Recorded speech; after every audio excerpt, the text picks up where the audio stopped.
The geopolitical landscape of early 2026 is not merely volatile, it is undergoing a structural rupture that invalidates the assumptions of the previous decade because we are no longer witnessing isolated crises, but rather a synchronized collapse of the post-Cold War order, driven by the violent repartitioning of global energy assets and the weaponization of critical supply chains. To understand the gravity of the situation as of January 12, 2026, where the United States stands at the epicenter of a geopolitical storm, threatening the supremacy of the dollar and the viability of its domestic energy independence, we must strip away the political rhetoric and look at the hydraulic and chemical reality of the global industrial machine.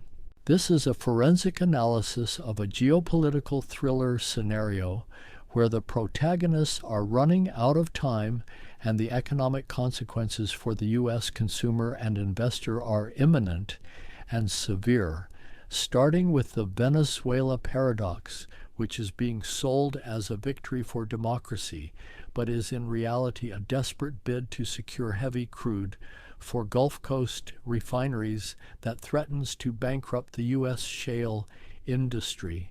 The physics of this intervention are misunderstood by the general public because they operate under the fallacy that oil is a fungible commodity where one barrel equals another, but in the industrial world, specific gravity and sulfur content dictate economic survival.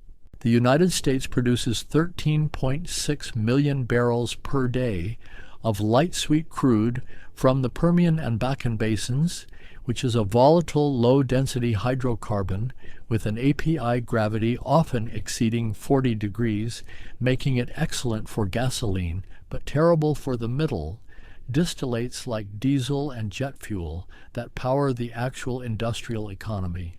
The massive refining complex along the U.S. Gulf Coast in places like Port Arthur and Corpus Christi was engineered decades ago with billions of dollars in capital expenditure, sunk into delayed coking units and fluid catalytic crackers specifically designed to process heavy, sour, crude with an API gravity below 20 degrees, which is essentially a thick toxic sludge laden with sulfur and heavy metals like vanadium. For years, these refineries have been starving because sanctions cut off the flow of Venezuelan heavy crude, forcing them to blend expensive cocktails of light domestic shale oil with imported residues to mimic the feedstock their hardware requires, which destroys the crack spread and erodes the refinery margins that keep fuel prices stable. The intervention to capture Venezuelan President Nicolás Maduro is a hostile takeover of a feedstock supply chain intended to flood the Gulf Coast with the specific chemical grade of oil required to optimize these coking units. But this creates a fatal feedback loop for the domestic producer. If Venezuelan heavy crude, which acts as the perfect baseload for complex refineries, re-enters the market in volume, it displaces the demand for the light sweet shale oil currently being used for blending, which causes the price of West Texas Intermediate to decouple from global benchmarks and crash below the break-even point for domestic drillers.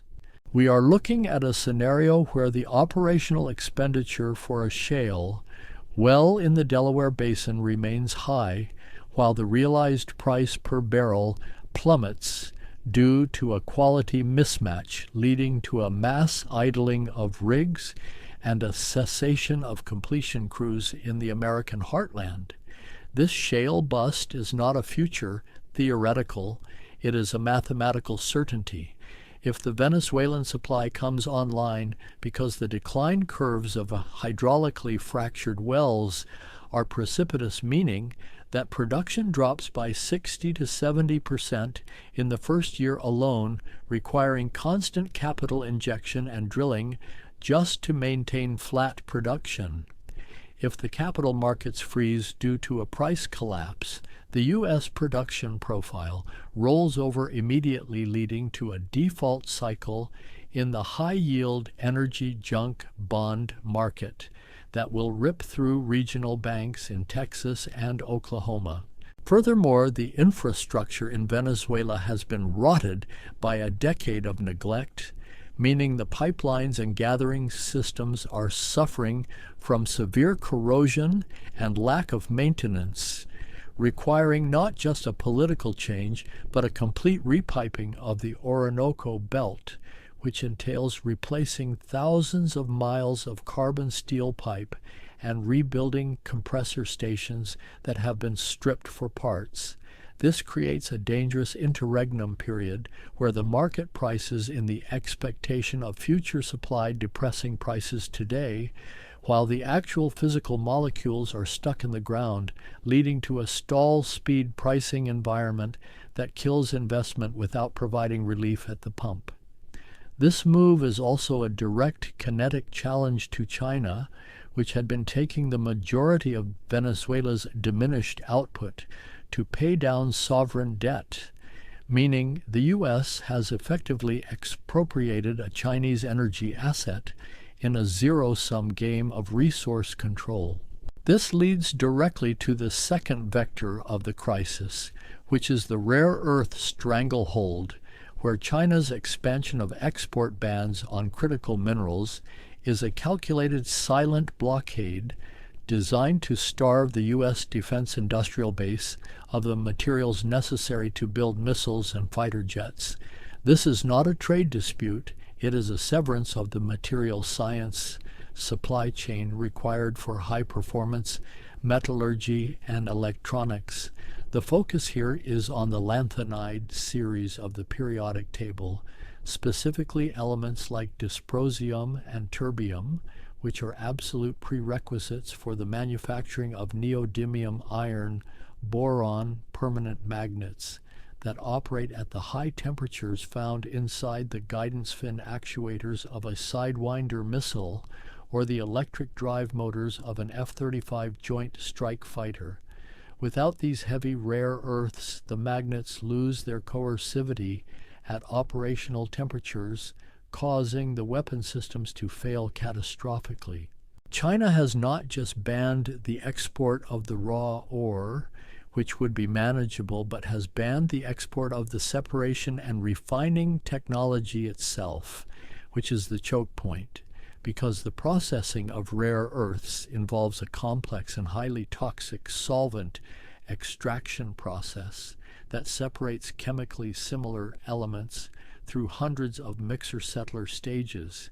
The United States has lost the institutional engineering knowledge to build these separation plants efficiently, and even the Mountain Pass mine in California currently ships its concentrate to China for processing, meaning the U.S. supply chain is a closed loop that runs through Beijing. By targeting the processing technology, China has initiated a decoupling that ensures the West cannot build independent capacity for at least a decade, creating a window of vulnerability where the U.S. military is hollowed out by a lack of inputs. This extends to gallium and germanium, which are essential for the production of gallium arsenide and gallium nitride wafers used in the active electronically scanned array radars on U.S. warships and the night vision optics of special forces. A shortage of antimony specifically threatens the production of ammunition primers and explosives, meaning the U.S. is facing a kinetic preparation disguised as trade policy, where the very gunpowder and guidance systems required to project power are being throttled at the source. This feeds into the inflationary supercycle because the green transition to electric vehicles and wind turbines relies on the exact same scarcity-driven supply chain, meaning the cost of decarbonization is about to skyrocket, just as the Federal Reserve attempts to manage the economy. The third vector is the Persian nuclear anarchy, where the protests in Iran have moved beyond civil unrest to a pre-revolutionary phase, raising the specter of loose nukes falling into the hands of factionalized warlords. This is not a political crisis, it is a containment failure of a threshold nuclear state where the disintegration of the central command structure of the Islamic Revolutionary Guard Corps threatens the physical security of high-enriched uranium stockpiles at Fordow and Natanz. The engineering reality of a nuclear breakout involves the cascading of IR-6 centrifuges to separate uranium-235 isotopes, and if the custodial chain of command breaks down due to regime collapse, we face the single greatest threat of nuclear terrorism since the fall of the Soviet Union. The intelligence community is frantically reassessing the security of these facilities because a factionalized IRGC could utilize radiological dispersal devices or functional warheads as bargaining chips in a civil war scenario. This internal chaos in Iran directly threatens the Strait of Hormuz, which is the jugular vein of the global oil market, through which 20% of the world's petroleum liquids pass every single day. A desperate regime or a rogue commander has the capability to mine the narrow navigation channels of the strait or launch ballistic missile barrages at the critical desalination and oil processing infrastructure of Saudi Arabia and the UAE, such as the Abqaiq stabilization plant, effectively taking millions of barrels of capacity offline instantly. The mere threat of this closure causes insurance premiums for very large crude carriers to become prohibitive, effectively closing the strait economically, even before it is closed physically. This leads us to the fourth vector, which is the Cape of Conflict, where the permanent closure of the Red Sea to Western shipping has shifted the center of gravity to the Cape of Good Hope, marking a return to 19th century naval competition, but with 21st century hypersonic weaponry. The traffic through the Suez Canal is down 90%, meaning the entire logistical architecture of the Eurasian trade loop has been forced to circumnavigate the African continent, adding approximately 10 days of transit time and burning thousands of tons of additional bunker fuel per voyage. This is not just a delay, it is a structural increase in the ton-mile demand for shipping capacity, which tightens the global fleet availability and drives up freight rates. The Will for Peace 2026 naval exercises by Russia, China, and Iran in South African waters are a declaration that the West no longer controls this vital logistical choke point. The presence of heavy surface combatants and forward base ships capable of drone operations in the South Atlantic signals that the BRICS nations are pivoting their military projection to interdict or harass the new primary artery of global trade. The distance tax imposed by this rerouting is now embedded in the cost of every physical good moving from Asia to Europe or the Americas, creating a persistent cost-push inflation that central banks cannot fight with interest rates.